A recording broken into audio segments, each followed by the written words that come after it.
when our listeners visit Europe, they always, whenever anybody comes into Europe, you go to see cathedrals and cathedrals and cathedrals. And when you come to Spain, you visit Spain, of course, you are going to see cathedrals, cathedrals, and more cathedrals.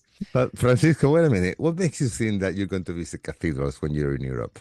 Hey, if you're in Europe, you get to see cathedrals and castles, castles and cathedrals, Cathedrals. Yeah. and more cathedrals. Yeah. So here today, what Jorge and I were going to try to share with you is our favorite cathedrals in Spain. Mm-hmm. True. So, to our listeners, welcome everybody to a new episode of Spanish Luz. Welcome, everybody. Hi, everybody. This is Fran from Traveling the Steps. And this is Jorge with Traveling with Jorge. Easy. No, Fran, Traveling Steps, Jorge, Traveling with Jorge. Easy. Yay. Easy busy. Okay. So, well, shall I start with one of my favorite cathedrals? Oh, please, Francisco. Yes. Do it. Okay. So, as everybody knows, I live in the Camino de Santiago. I live at the very beginning of the Camino. This is Pamplona. So really? To me, you live in the Camino? Nobody knows that. Nobody knows that already. Knows that. No. So the thing is that to me, the Camino is a very, very dear part of me. And I love going on the Camino. So my two cathedrals are going to be both in the Camino.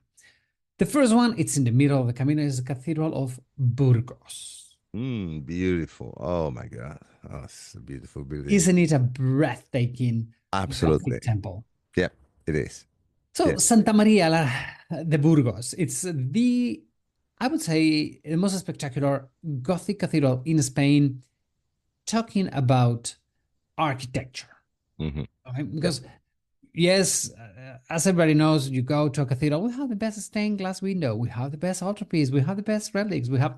That happens everywhere, that's true. It happens everywhere. The best, yeah. So, to me, architecturally speaking, the Cathedral of Burgos, it is the most astonishing one we have in Spain.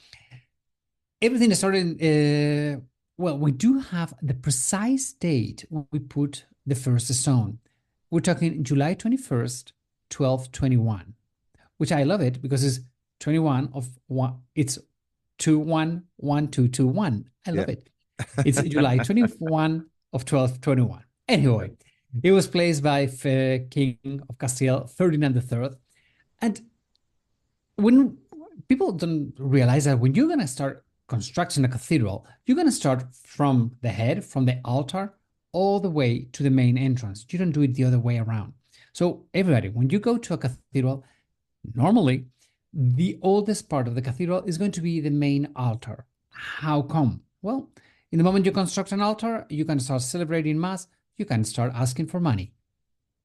As simple as that. Simple as that. That's right. Yeah. So you don't have a whole cathedral, but you have an altar. Everybody can come and you can start asking for money. And that way, the construction is going to go a little faster. So the first part started in 1221. By 1230, we do have the altar. And we start celebrating masses in the Cathedral of Burgos. And little by little, it starts growing and growing and growing and growing. By 1360, we do have the main gates already, the limits of this beautiful cathedral. Yeah. And something that, well, you've been to Burgos 100,000 million times, Jorge. As usual, 100,000 million times, yeah. But our listeners might not know that Burgos, you have, of course, a castle and a cathedral. And the castle is on top of a hill. Mm-hmm. And the cathedral is at the foothill. So the cathedral is constructed in two different levels. So to me, the architectural part of it is amazing because how on earth you build a cathedral on a slope? So you have different gates, different altitudes. It's very weird. It's very, very, very beautiful. Probably the thing that sparks more in this cathedral, it is the towers. The towers were constructed in the 1400s, 1460s, more or less. Yeah. So people ask, how long did it take to construct a cathedral? Well, let's say from 1221 until 1460. Okay, pretty much that is how long it took for people to construct this magnificent temple. So magnificent that in 1984 it became World Heritage. It's a beautiful, beautiful, beautiful piece of architecture in the middle of the Camino de Santiago. True, Francisco, everything you said is absolutely great, fantastic, and also impresses me very much that it's built in different levels. Which, by the way, it reminds me a little bit like Pamplona, because it has in the back part of the Pamplona's cathedral, is there a kind of a chamber that now there is some kind of exhibition, permanent exhibition? Isn't it true or not? Yes, the thing is at the back of the cathedral, and Pamona's cathedral is a little bit more complicated because we do have a cloister, and the cloister was constructed on top of a cliff. Uh-huh. So we needed to create these walls, sustain the basis of all of that. Yes, you are right. And guys out there, if you want to see those things, those two examples in how a cathedral can be built in different ways, Francisco has a tour, which is the Camino tour, his own tour, and of course, he visits Pamplona, his hometown. And Yes, you do visit Burgos, which is considered one of the you most beautiful cathedrals in Spain. Am I mistaken, Francisco, if I say that it's considered to be the Spanish Notre Dame? you are not wrong. Hmm. Exactly. It is considered because it follows the pattern of Notre Dame. Mhm. And the thing is that it's very beautiful. We do visit it on the tour. So if anybody wants to learn about it, give me a call or send me a text message or just visit my website, travelingsteps.es. And I bet that you do the route that everybody does, which is following the pedestrian strip that at the very end opens up in a plaza, and then you suddenly see all the facade with the There rose we go. window of the cathedral, It's isn't so it? beautiful. Yeah. Yes, yes, yes. We get to see the Brilliant. whole thing. Well, Beautiful. now you know that, guys out there, that Francisco will take you on his tour. Well, So Francisco, Jorge, that was a very, very nice intro about that cathedral. Yeah, really nice. so Thank you. what about you, Jorge? What is your first cathedral, your first favorite cathedral in Spain? Ah, my goodness. I mean, there is so many. I always consider cathedrals a part of art. In a way, I love architecture. I think I've mentioned in one of the podcasts here that I did just 1 year of architecture, but I realized that wasn't my field after that year. But anyway, I consider not only just a phenomenal architectural complex, any of those cathedrals, but also the art inside. Okay, so if I have to choose, it's really difficult. I mean, because you've chosen Burgos, you were first, so you chose Burgos. I have to choose another one which breaks my heart because there is so many. But if I have to choose one, I go to Sevilla. I, Oh, come on. If you had to. Now if I it's a have to, beautiful one, for God's sakes, full of art, history, beauty. Come yeah, on. It's like, yeah. wow. But not only because of the building, which is breathtaking. It's just because of the history behind, and also the architecture. Supposed to be the third largest cathedral in the whole world in Gothic style. Okay, and also not only Gothic but also in volume. Everybody knows that St. Peter's in Rome is the largest. It's a non-written rule out there that in the Catholic world has to be that one. Then the second one is St. Paul's in London, and then we have Sevilla's. Then, in Spain, we even have a debate if it is Toledo, if it is Granada, if it is Sevilla. But no, it is, yeah, if you get the tape measure and we go corner by We corner, it is measure it, it. it is Sevilla, yeah. And it is absolutely, as I said, breathtaking, impressive. The art inside is, oh my God. And also, it was declared also a World Heritage in 1987 by the UNESCO. And not only the cathedral itself, but also the royal palace, which is next to the cathedral. And just in between, like forming like a triangle, there is another complex, which is the archives of the Indias. Well, everything, all the journeys that they were made since the very first journey of Christopher Columbus to the other side of the ocean blue, everything is recorded there. Sorry. So that means that the three as a complex is World Heritage since, as I said, 1987. The urban history of the city, Muslim, Christian, and also the huge metropolis that was created there because Sevilla, the river Guadalquivir, that means in Arabic the big river, it was the port because that river is navigable since the Romans more than 2,000 years ago. So what happened, just to preserve all the goods that they were brought from the other side of what today is called the Atlantic, they decided that Sevilla was going to be the port of the Indias, so called at that time. Okay, so another thing that is also worth to mention is that UNESCO, as a, how can I call it?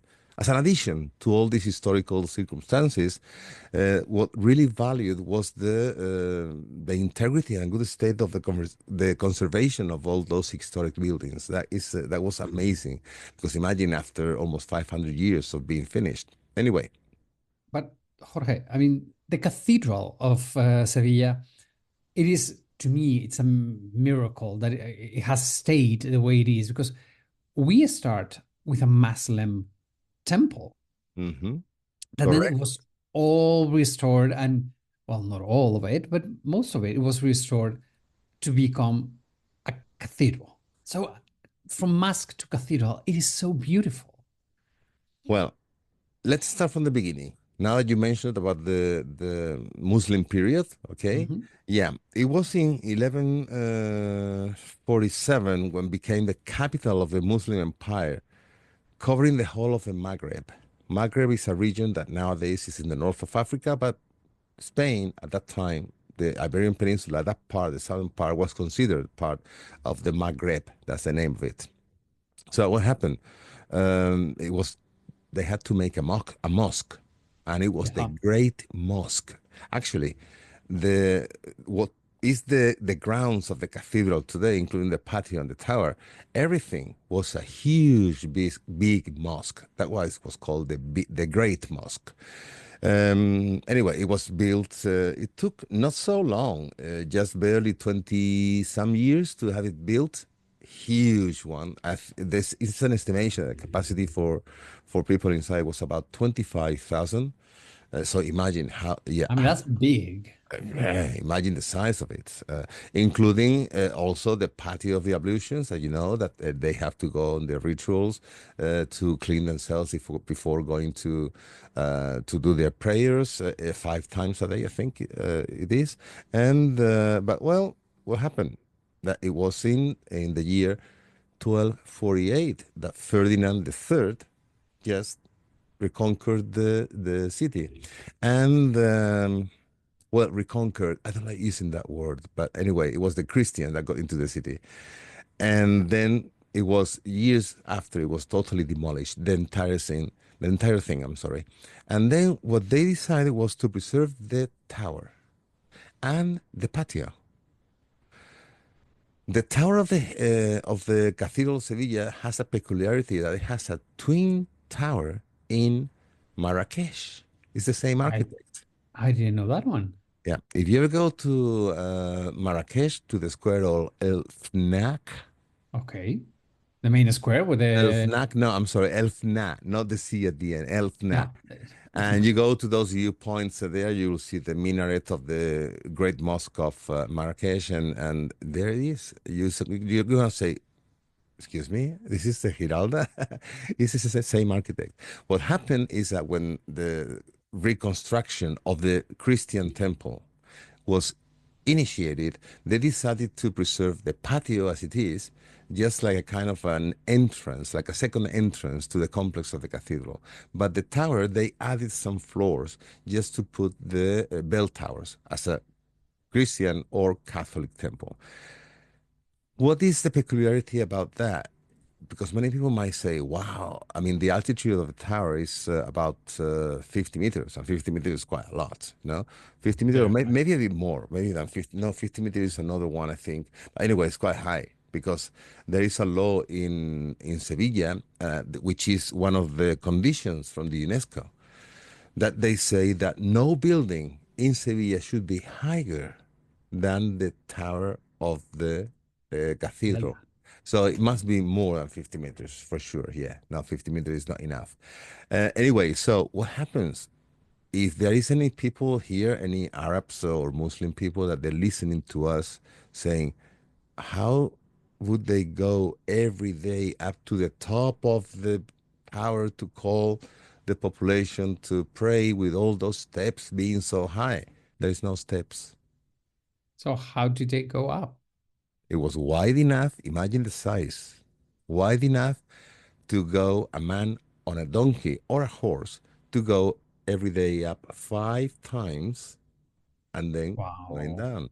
So when you're visiting that, many people are scared, saying, I have to go that height with all those steps. No, don't be afraid about that. And this is, I heartily recommend you when you go into that cathedral, besides the beauty inside that I will briefly mention was several things that are inside.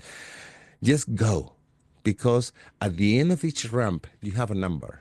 Imagine you're going on a I don't know, apartment complex building. And Mm-hmm. you're going at the steps and you see floor one, floor two, Or floor two. three, etc.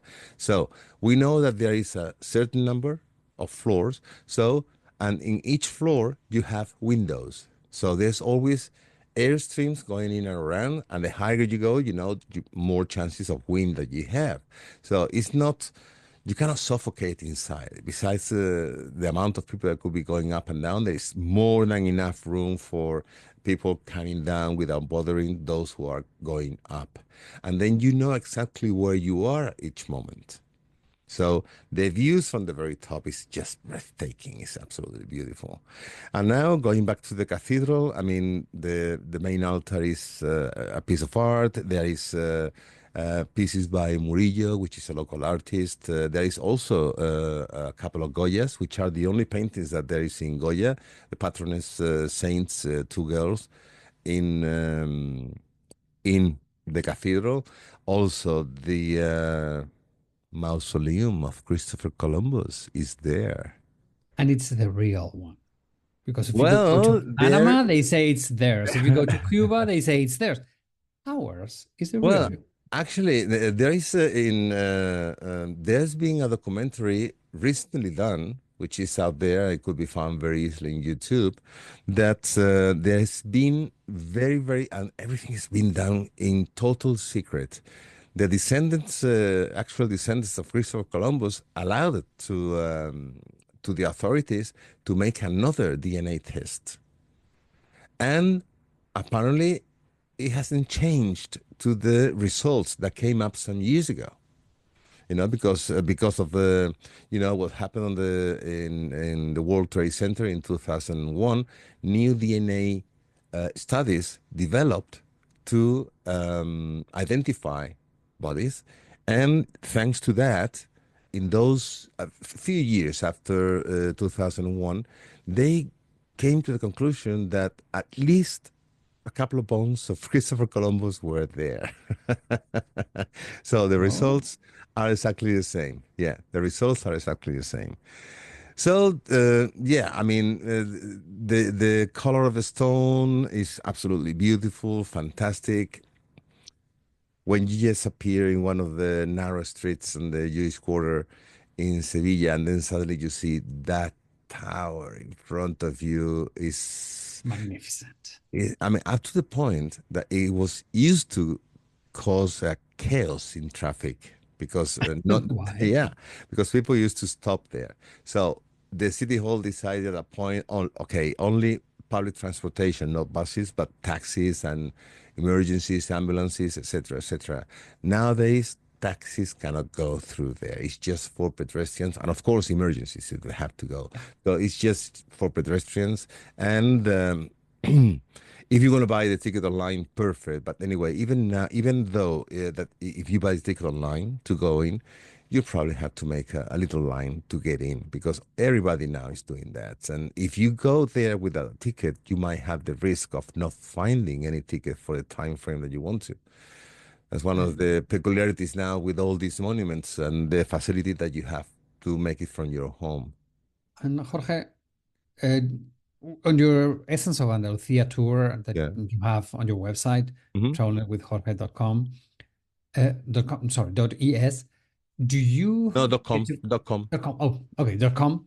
So it's travelingwithjorge.com. Do you get to see the cathedral?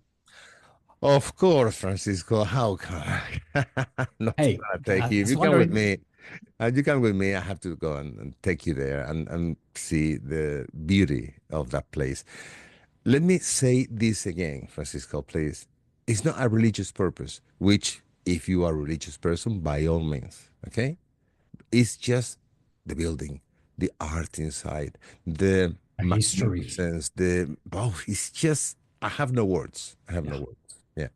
It's such a magnificent temple. I mean, today when we're talking about cathedrals and on this podcast, we want to make sure that we're not talking about the religious part of it. We're talking about the beauty, the aesthetics of it, which is incredible.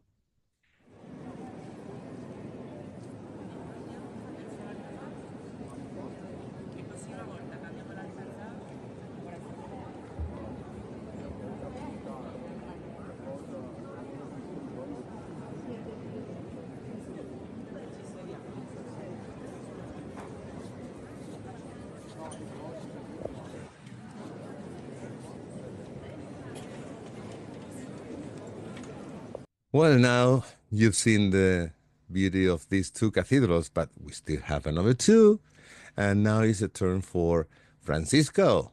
Let us know which is your second choice. I have a feeling it's the second just because of the speech we're doing here, but it's your favorite among many things.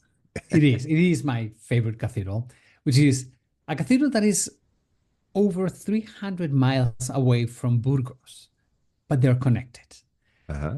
Burgos is the middle of the Camino de Santiago. My favorite cathedral in the Camino de Santiago, it is the Cathedral, of course, of Santiago de Compostela. Of course. By The all very means. end. It has to be. It Yeah, is so beautiful. please. So the city of Santiago de Compostela has this magnificent, magnificent temple, which is a little bit weird because the origin, it is a basilica that was created in the year 899 by the king Alphonse III. But the thing is that the cathedral we know today, it really started in the year 1075. And in the year 1075 is when we do have the beginning of this cathedral. It gets a big impulse by a little bit later, 1094, by the end of the 11th century, is when Maestro Esteban, one of the most incredible masons in Europe, arrives to Santiago de Compostela and creates and organizes all of this. The main altar is created by the year 1100. At that time, 12th century, it's when probably the most magnificent architect of Romanesque or Romanic art in Europe appears in Santiago de Compostela, the magnificent Maestro Mateo. The famous Maestro Famous Mateo. Yeah. Maestro Mateo. Maestro Mateo, Matthew, he is the one that constructs the main entrance, which is the Court of Glory, which is incredible. But he also finishes the design of the cathedral. And so, really, it's a magnificent Romanesque temple. It's a very basic, very clean, all the arches. You have baluster, everything's simple, austerity. But when you go in this cathedral, it's not simple. And No, austerity, no, it's not. nope. And if you see it from the outside, it's not simple and basic. Why? Because on the 1700s, we want to make it even better, and we don't put it down like in other cathedrals. What we do is we cover it. We put a different facade, which is a Baroque facade. It was designed by Fernando Casas, but it is the image we have of Santiago de Compostela, this very vertical with all of these statues and everything. It's a very Baroque, magnificent facade. But to me, what is more overwhelming, it is in the inside, the main altar. That main altar, it's as Baroque as you can imagine. Okay, this is 18th century, 1700s. We do have gold. Let's cover everything in gold. Let's have angels. Let's have St. James. Let's have this saint. It is the Baroquest of the Baroque. I mean, oh, it's such a beautiful mixture of Romanesque, which is austerity, with the most Baroque ever. Does he get into the field of the Rococo style? Yes, it is the Rococo. It's the Spanish extra Baroque. Yeah, Okay, so that's right. that's what we do have here. I mean, it's like beyond. But to me, yes, the aesthetics of this cathedral, Santiago's cathedral, it's overwhelming. Yes, if you're a religious person, you're going to find the relics of St. James, one of Jesus Christ's apostles. But to me, what every time I walk in this cathedral, I love to sit on the main altar, but a little bit far from the main altar, sit down. It has been recleaned, it's perfect shape, it's like wonderful. There's a lot of people, there's a lot of chaos. I just love to sit down Hmm. and let yourself feel this cathedral. This cathedral, to me, what it's overwhelming is that people from everywhere around the world have come to this temple. The energy of this temple, it's all the heritage that each one of us has.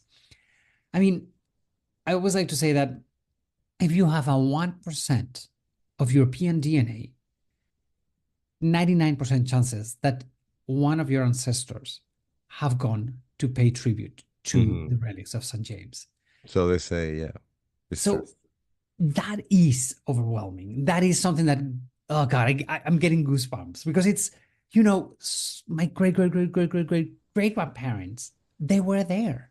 Hmm. So yours and somebody who's today living in the United States or in Canada or in Italy or wherever around the world, an ancestor of yours is feeling what you're feeling, has seen what you're seeing.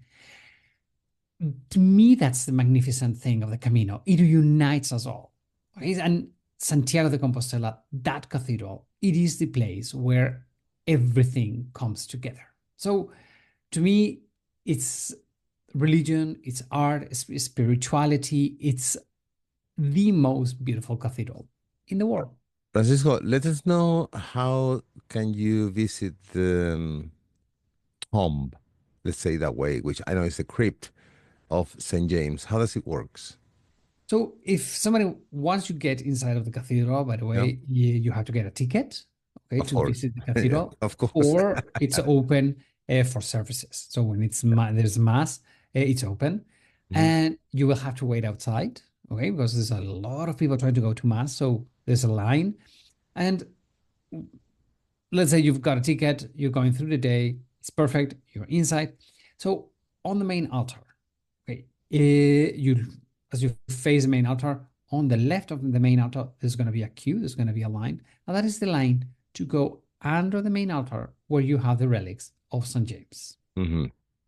Nice. So And the other that's thing I would like you to explain as well is that why and when is used that kind of, you know the name, and I want you to say that kind of thing that there are several priests just pulling that string and bounces from one side yes. to another. Please let us know about Well, that. it's called el botafumeiro. Correcto. In Yes. English, it's called thurible. Well, It's a word that I learned a couple of years ago. Okay, thurible, the botafumeiro is an huge incense box. Let's say it that is hand pulled. Okay, so yeah. it goes from one side to the other side of the cathedral, and it's not done every day. It's done very randomly. Okay, and it's when you have a major mass or some very important moment. Okay, so if you're lucky enough to see the Botafumeiro go from one side, swinging from one side to the other of the cathedral, it's really breathtaking.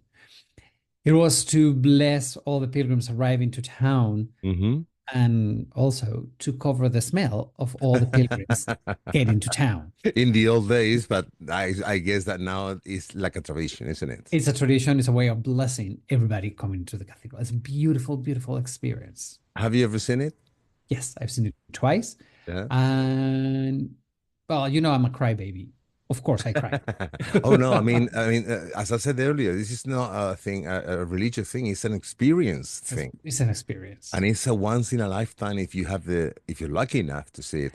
I have to say that I got the goosebumps when I saw it. I only saw it once. It was many years ago, a very large group. We were like about five tour buses with five Wow. guides. And that congregation, they were Americans, by the way. I cannot remember exactly where from, but they paid good money because they wanted that, and they were going to make that.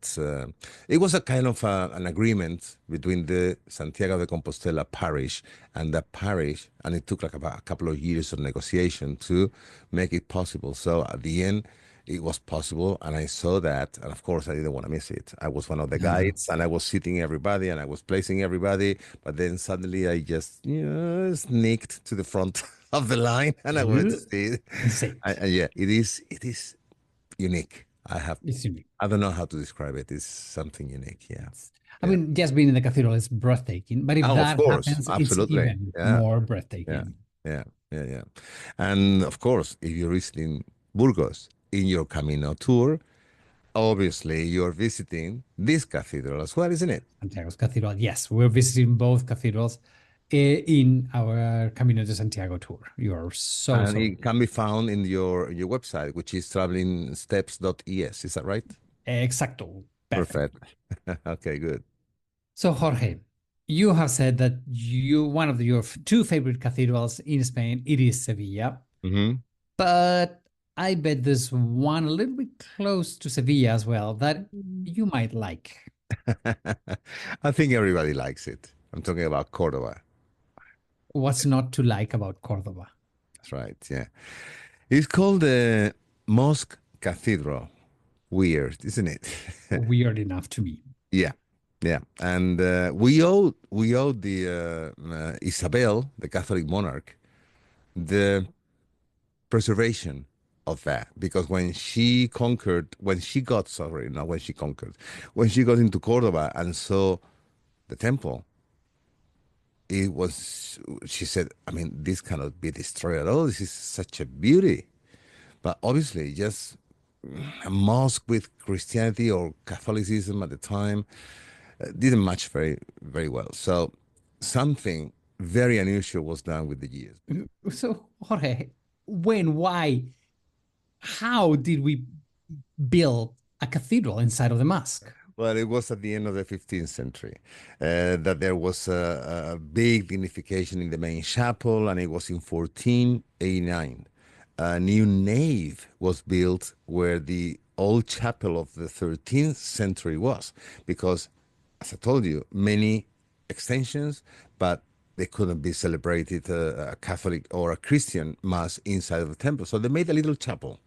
So where the chapel was in the center of the entire structure is when a new chapel, new church was designed, and it was promoted by the bishop at the time called Íñigo Manrique, and that construction of the nave was in a Gothic architectural style and housed a series of Italian style fresco by Alonso Martinez. Many kings and saints are represented, but only one of them are, remaining today out of all those beautiful artwork that was done at the time. And no, as a curiosity, it's not anymore in the Cathedral of Cordoba. It's in the Museum of Fine Arts. Okay. Mm. But the thing is that to me, the mosque dash cathedral of Cordoba, it's it's just the beauty of it. I mean, Yeah, it's yeah, that incredible mixture. It's totally surreal. it is. It doesn't matter where you are inside of the complex. I mean, just imagine a huge, big square, right? In Hmm. the center of that structure is, well, no, let's put it this way. Let's go this way. That big square, but then one third of that square is roofless. Okay? Okay. I'll let you know about that in a second. The other two-thirds is the full mosque cathedral. In the center of those two-thirds remaining Hmm. is where the cathedral it is nowadays. As I said, in Gothic style with a lot of things, etc., etc., etc. So doesn't matter where you are, whether you are in the center of the cathedral, which is inside of the former mosque, whether you are outside of the cathedral, which you are inside of the former mosque. When you look around, it's not like a deja vu because it has differences. You know, you can hardly find two columns exactly the same. They are materials some of them were brought from Damascus, from Syria. Some of the materials were from quarries around the city, the mountains. Don't forget that around the Cordoba there is a lot of mountains. Um, I mean, it is just, I don't know, it's UNESCO site. What can I say? If it is UNESCO site, it must be a reason for that. Okay. By And the way, let me tell you, Francisco, Cordoba is the only city in the world with 4 UNESCO sites. those are the Mask Cathedral, one. One is the Mosque Cathedral. The second is a complex called Medinat al Sahara, which is outside of Cordoba. Um, Nowadays, by car, could be like about 10, 15 minutes. Is the third one is the Jewish neighborhoods. And Mhm. the fourth one is the festivity of the patios of Cordoba, which is in May. So it's an intangible thing. Well, I think we need to make a podcast talking about the festivity of the patios in That Cordoba could be because really it's interesting. That could be really interesting. Yeah. Yeah. That's okay. a good idea. Okay, Thank you, Francisco. Yeah. Write that down, please. I You, will. you have better memory than me. Okay, so Jorge, I, as I I need to tell you that third part oh, that's right, was the roofless. uncovered. Roofless, yeah. It's also called patio of the orange groves. It's where the people at the time used to go inside just to do the ablutions. Okay, and then is where the minaret that I mentioned earlier is located as well. Okay. So yes, it's a huge, big complex. So as we were talking before about my selection of two cathedrals, we're gonna see them in the Camino de Santiago. I assume this Cathedral Mosque of Córdoba, you're also gonna go see it on your Essence of Andalucía tour. Yeah, that's right. Yeah, we have a day visit from Sevilla, and we get to Cordoba. Cordoba from Sevilla by bus is just under a couple of hours, so we got plenty of time enough to visit the temple, to visit the Jewish neighborhood as well, and maybe to see some patios around. It depends on the time of the year that you go. They are prettier or not, because Yeah, obviously spring, you have all the flowers blooming. yeah, it's And the moment to go see the that's right. It's the patios. moment, yeah. And also we have lunch and we have the local delicacies there. And then once we are done, we are getting back to Sevilla. As I said, it's very close. But yeah, it is included in my tour, The Essence of Southern Spain. That everybody can find it on your website, which is travelwithjorge.com. That's right. Thank you, Francisco. That's it. Okay, Yeah. Jorge. So we have talked about the four most beautiful cathedrals for us. Hmm. I don't want you to answer now, Oh, but please, you're let's scaring say me. You're both of scaring us me. at the same time Yeah. the ugliest cathedral or the city where the ugliest cathedral of Spain is located. Let's see if we both think which one is the ugliest Spanish cathedral.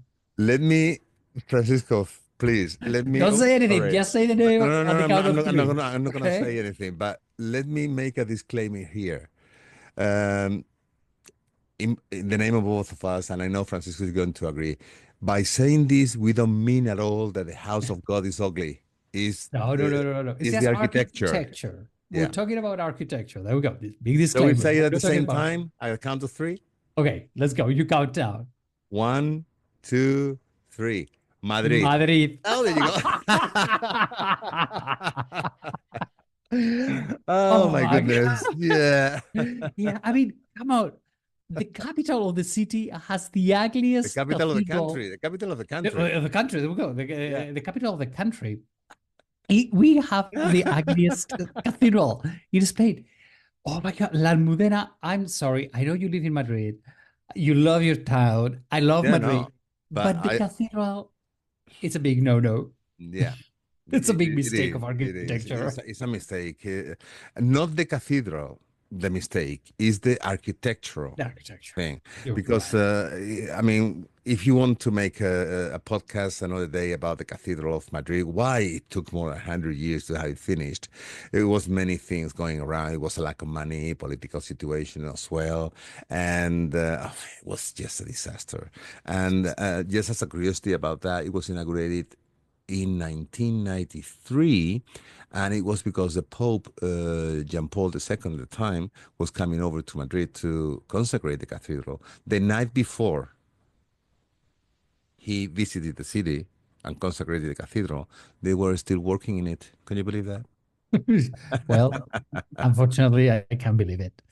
But mind you, just in defense of the cathedral, I have to tell you, they have a very modern but beautiful chapel inside, and one of the best organs that I have ever heard. It's a modern organ, obviously. It's a German. I cannot remember the brand, but oh, the sound is incredible. And I have been lucky enough to be just there with a organ player, just testing the organ. Testing it. Oh, Yeah, beautiful. Beautiful, beautiful, absolutely beautiful. So, for our listeners, we have shared the ones that we love the most. Of course, we have not talked about La Sagrada Familia. We have not talked about the cathedral in León. We have not talked about the cathedral in Granada. We have not talked about so many magnificent cathedrals. But these are just the highlights for the two of us. Of Don't forget, Francisco, the Sagrada Familia is not a cathedral, it's a basilica. No, the Sagrada Familia is not a cathedral, it's a basilica. So, that's right.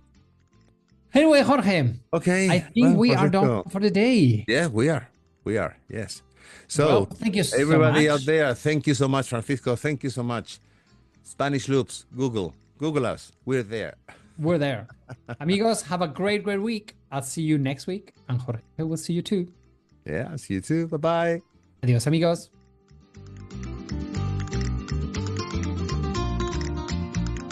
And as usual, we want to thank all our listeners for being there every week, letting us sharing our talks.